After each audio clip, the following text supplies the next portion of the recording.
Prince Andrew is facing increasing pressure to move out of the Royal Lodge at Windsor, with representatives of King Charles reportedly in talks over the disgraced royal's home. For more than 2 decades, Royal Lodge in Windsor stood as one of the most prestigious addresses in the British royal family. But in October 2025, everything changed. King Charles took the extraordinary step of stripping his younger brother of all his titles and honours and setting in motion an eviction that has captivated the world. What really happened when Buckingham Palace ordered the surrender of Royal Lodge, triggering the deepest royal family rift in over a century? Join us as we uncover the full story of Andrew's eviction from Royal Lodge, the Royal Lodge years, and the peppercorn rent scandal. Royal Lodge wasn't just any royal residence. The Grade 2 listed Georgia mansion sits within Windsor Great Park and features amenities that most people could only dream of. 30 beautifully appointed rooms, 7 bedrooms, a large drawing room, a sunken garden, its own private chapel, a swimming pool, an aviary, 6 lodge cottages, and accommodations for protection officers. The property held deep sentimental value because it had been the childhood home of Queen Elizabeth and Princess Margaret and later became the Queen Mother's residence until her death in 2002. When Andrew moved into Royal Lodge in 2003, he was given a favourable 75-year lease agreement scheduled to run until June 15, 2078. The lease required him to pay £1 million upfront, but the annual rent was described as peppercorn rent if demanded, meaning a nominal amount so low it was merely symbolic. His ex-wife Sarah Ferguson moved back in 2008, and the divorced couple lived there together for years. When details of the peppercorn rent arrangement became public in 2024, the outcry was immediate and fierce. At a time when ordinary British citizens were struggling with a cost of living crisis, the revelation that Andrew was essentially living rent-free in a multi-million-pound mansion while embroiled in scandal struck many as deeply offensive. Public pressure mounted for Andrew to be removed from the property. King Charles had been working for years to make the monarchy more efficient and save money, but the situation with the Royal Lodge was becoming difficult. Reports indicated that Charles had been talking to his brother for months, trying to persuade him to move to a smaller place like Frogmore Cottage. However, Andrew would not agree, thinking his lease protected him legally. Things got worse when Virginia Giuffre's memoir came out in 2024, which renewed attention on Andrew's ties to Jeffrey Epstein. The pressure on King Charles to take strong action became too much to handle. But while the public wanted Andrew gone, making him actually leave would prove far more difficult than anyone anticipated. On October 30, 2025, Buckingham Palace released a statement that made headlines worldwide. His Majesty has today initiated a formal process to remove the style, titles, and honours of Prince Andrew, the statement began. Prince will now be known as Andrew Mountbatten Windsor. The palace addressed the Royal Lodge situation directly. His lease on Royal Lodge has to date provided him with legal protection to continue in residence. Formal notice has now been served to surrender the lease and he will move to alternative private accommodation. The statement added that these censures are deemed necessary notwithstanding the fact that he continues to deny the allegations against him. Most importantly, the palace said, the King and Queen want everyone to know that they care deeply about the victims and survivors of all types of mistreatments. This clearly showed that the royal family supported the victims instead of Andrew. Andrew's titles were taken away, which is very unusual in the history of the British royal family. The last time something similar happened was with Prince Charles Edward, who was a grandson of Queen Victoria. He lost his Duke of Albany title in 1917 after he fought for Germany during World War I. King Charles's decision to take away Andrew's titles showed just how serious the situation had become for him. Andrew was given at least 12 months to move out of his residence, which means he had until October 2026 to leave. However, sources close to the situation said that King Charles hoped Andrew would leave much sooner than that, ideally by Easter 2025. Sarah Ferguson, who had lived at Royal Lodge with Andrew and used the courtesy title Duchess of York, also lost her title when Andrew's dukedom was removed. Friends said Sarah was very upset and was turning to her daughters, Princess Beatrice and Princess Eugenie, for support. Questions emerged about whether Andrew would be entitled to compensation for the millions he had invested in renovating Royal Lodge over the years. The Crown Estate conducted an assessment to determine the property's condition and calculate any potential compensation. But as details emerged about the state of Royal Lodge, the compensation question would take a shocking turn. As removal vans began appearing at Royal Lodge gates in late 2025, disturbing stories emerged about what had been happening inside the mansion for years. Multiple insiders described Andrew as a hoarder whose accumulation of possessions had turned what should have been a straightforward move into an incredibly complex process. Some rooms were piled to the ceiling with documents and photographs. Friends of Andrew told reporters that the clutter at Royal Lodge is turning what should be a straightforward move into a months-long room-by-room excavation. One source added that even if Andrew wanted to move tomorrow, he couldn't because of the sheer volume of possessions requiring careful sorting.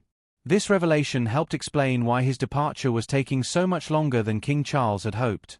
What had been envisioned as a relatively quick transition was now looking more likely to drag on until at least Andrew's 66th birthday on February 19, 2026, if not longer.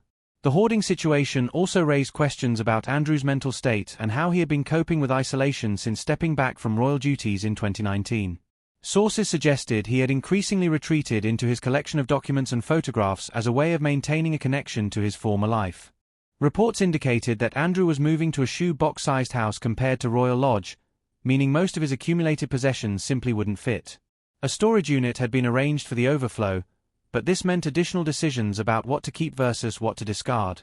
The Crown Estate's assessment found that in all likelihood, Andrew Mountbatten Windsor will not be owed any compensation for early surrender of the lease once dilapidations are taken into account. Despite having paid $1 million upfront and investing millions more in renovations, he would likely receive nothing back because the property's condition didn't meet lease standards. But while the problems at Royal Lodge were serious, revelations about Andrew's new home would prove even more shocking. Marsh Farm revealed as Andrew's new residence. Despite serious concerns, when news broke about where Andrew would be moving, royal watchers were surprised. Marsh Farm, located in Wylerton, approximately 2 miles west of Sandringham House, was a small working farm that had been unoccupied for years after the previous tenant farmer died. The property was described as ramshackle and significantly run down, requiring extensive renovations before it could serve as suitable accommodation. The contrast with Royal Lodge could not have been more obvious. While Andrew had been accustomed to 30 rooms across a grand mansion with every amenity, Marsh Farm was essentially a modest farmhouse requiring dramatic downsizing.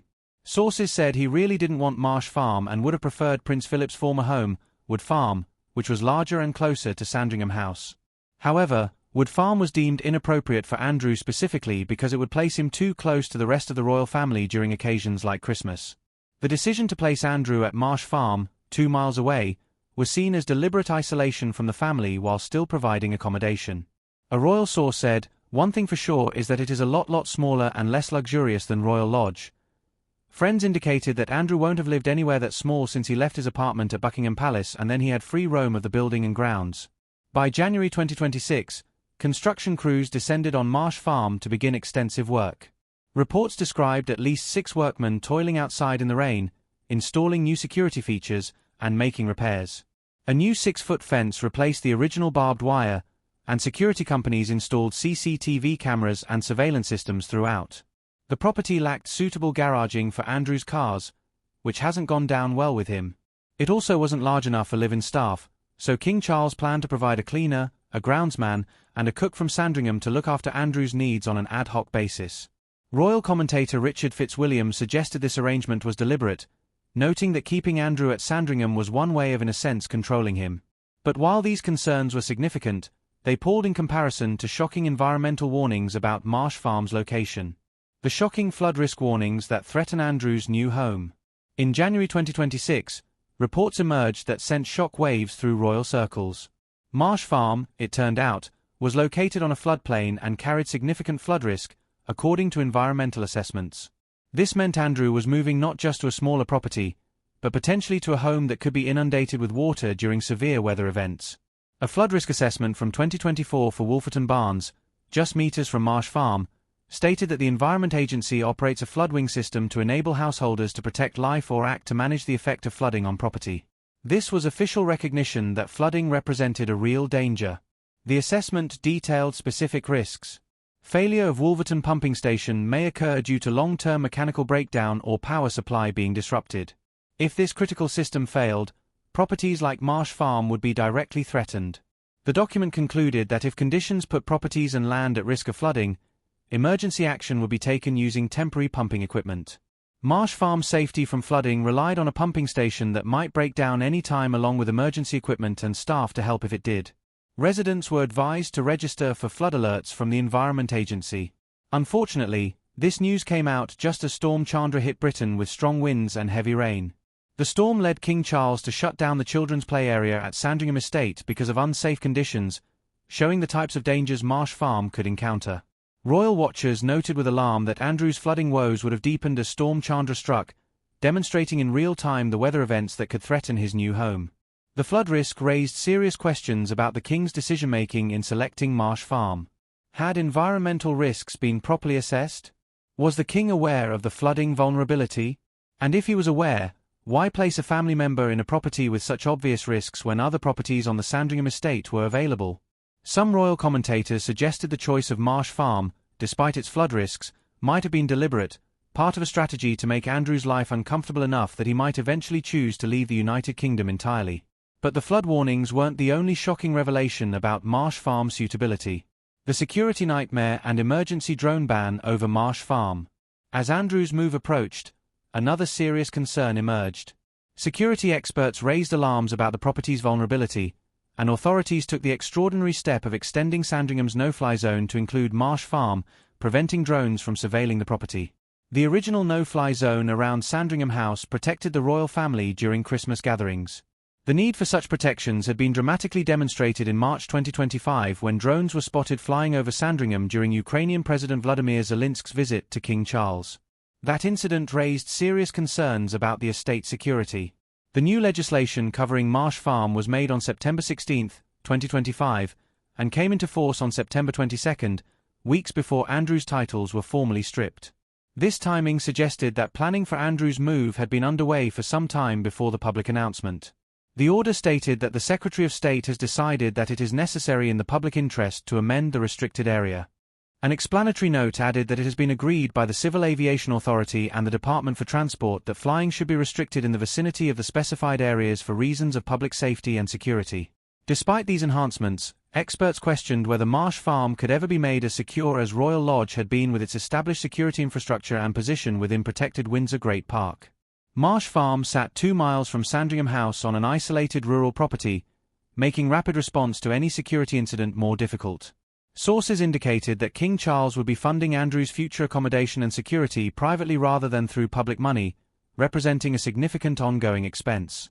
Some observers questioned whether it might have been more cost-effective to allow Andrew to remain at Royal Lodge, where security was already established. But while security concerns were serious, they were just one element of the broader crisis surrounding Andrew's dramatic change in circumstances. Sarah Ferguson's separate plans and the splitting of the former couple. Throughout all the drama, one relationship had seemed stable, Andrew's close bond with ex-wife Sarah Ferguson. Sarah had stood by him through years of scandal, living at Royal Lodge since 2008 in what they described as a close friendship. But as the reality of leaving Royal Lodge set in, sources revealed that this relationship was about to change. Exclusive reports in January 2026 revealed that Sarah would not be accompanying Andrew to Marsh Farm and was instead ready to spread her wings. A source said, "Andrew and Sarah have to move out by the 25th of January, and she has stood by him all these years, but is now ready to spread her wings. She won't be moving in with him to the new house on the Sandringham estate." Sarah was very upset and was seeking support from Beatrice and Eugenie. Losing her title as Duchess of York was hard for her. Sources said she would not be moving in with Beatrice in the Cotswolds, but was making her own plans in Windsor. The separation of Andrew and Sarah marked the end of their unique post-divorce relationship. They had managed to stay close since their divorce in 1996, which was impressive, and Sarah had shown great loyalty during the Epstein scandal. However, even her loyalty had its limits. For Andrew, losing Sarah's constant presence represented yet another significant blow. She had been his companion, his defender in public, and someone who understood the unique pressures of royal life. Without her at Marsh Farm, Andrew would be even more isolated. The timing of Sarah's decision raised questions about whether she knew something about Marsh Farm or Andrew's long-term prospects that made her unwilling to tie her fate to his any longer. But while Sarah was making plans to move on, revelations about Andrew's immediate future continued to emerge. The shoe-box-sized reality and loss of all royal amenities.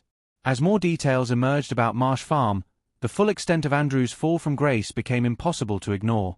Friends used the phrase shoe-box-sized house repeatedly, and this wasn't hyperbole, but rather an accurate reflection of the dramatic difference between his past and future homes. The loss of amenities was particularly stark.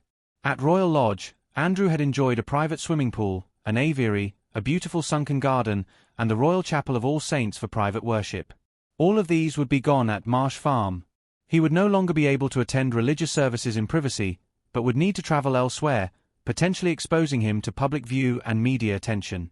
The 6 lodge cottages that housed staff and guests at Royal Lodge had no equivalent at Marsh Farm, where the property was barely large enough for Andrew himself. The gardener's cottage and police accommodation that had been integrated into Royal Lodge's infrastructure would also be left behind.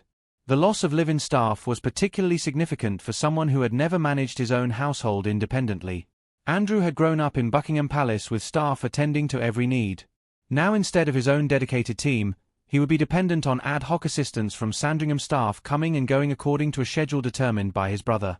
Sources indicated this arrangement hasn't gone down well with Andrew, who was accustomed to having help available whenever needed. The psychological impact of this shift from having his own household to being dependent on assistance at his brother's discretion should not be underestimated. The lack of suitable garaging for Andrew's luxury vehicles was another detail that spoke to the dramatic downgrade.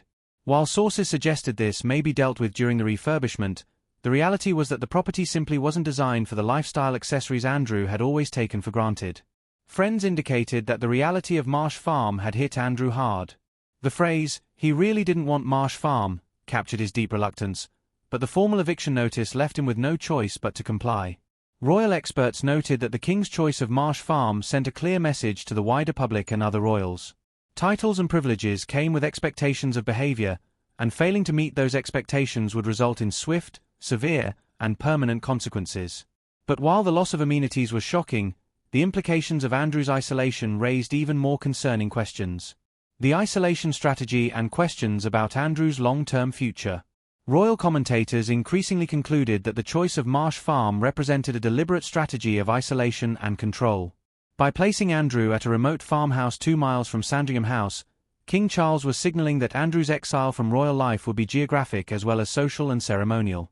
Richard Fitzwilliams articulated this view explicitly when he said that moving Andrew to Sandringham was one way of in a sense controlling him. The king wanted his disgraced brother where he could monitor him, but not so close that Andrew's presence would create awkward situations during family holidays. The deliberate nature of this isolation became apparent when reports emerged that Andrew had initially requested Wood Farm, Prince Philip's former retirement home. Wood Farm would have been more comfortable while still representing a major downgrade, but crucially, it was located much closer to Sandringham House. The request was denied specifically because Wood Farm was deemed too close to the rest of the royal family. This rejection revealed the king's thinking clearly. Andrew could be given accommodation on the Sandringham estate, but it needed to be far enough away that he wouldn't accidentally encounter other royals.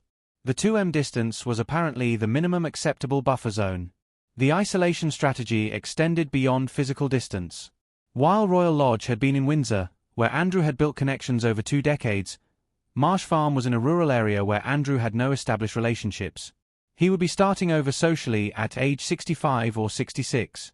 The move to Norfolk also meant Andrew would be far from his daughters, who both maintained residences in or around London and had been important sources of support. The geographic separation was another form of isolation that would make life at Marsh Farm even more lonely. Friends indicated Andrew was well aware of the isolation strategy and might ultimately choose to leave the United Kingdom entirely.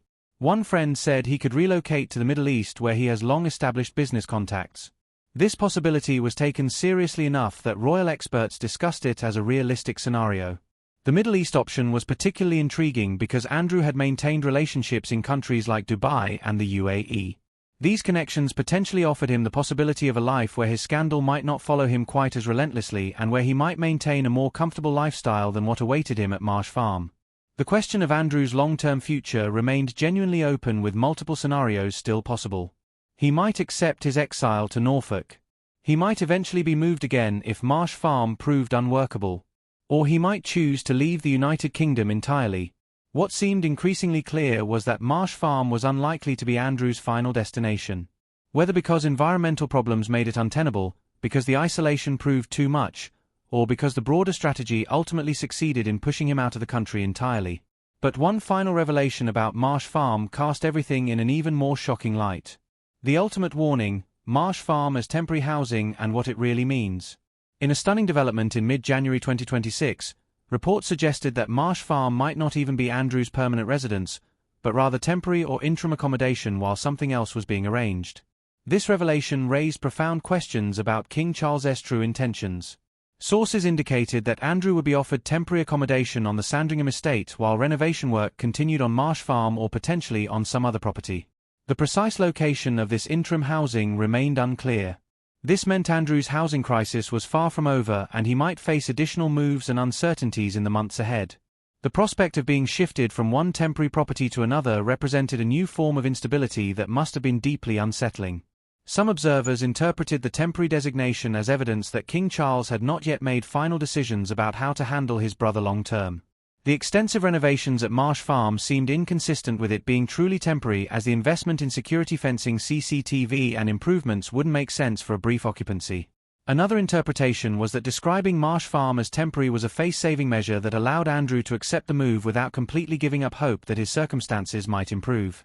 By framing the farmhouse as interim accommodation, the King's team could present it as a reasonable short-term solution rather than as Andrew's permanent fate. Sources suggested that Andrew was anticipated to complete his relocation prior to Easter, which added extra stress. There were also assertions that the provisional housing setup could result in him departing Windsor before he reached the age of 66 on February 19. These timeframes indicated that King Charles was urging his brother to expedite the move rather than postponing it for several months. Royal experts noted that describing Andrew's housing as temporary left options open for future adjustments if circumstances changed, if Andrew's health deteriorated, if security threats increased, if flooding made Marsh Farm genuinely unlivable, or if public opinion shifted. The temporary designation meant that moving him again would be presented as part of the original plan rather than as an admission that Marsh Farm had been a mistake. The ultimate warning that Marsh Farm represented was not just about flooding risks, inadequate garaging or isolation, but rather about the fundamental uncertainty and instability that now defined Andrew's entire existence. He had gone from being a prince with a secure home and clear role to being someone whose housing was temporary, whose titles had been stripped, whose future was uncertain, and whose very presence in the United Kingdom might be negotiable. Marsh Farm symbolized not just a smaller house, but a fundamentally diminished and precarious status that could change again at any time. Which aspect of Andrew's eviction do you find most shocking? Do you think King Charles is handling the situation appropriately, or should the king have made different arrangements for his disgraced brother? Share your thoughts with us in the comments section. Remember to like, share, and subscribe for more. Also, click the next video showing on your screen. You will enjoy it.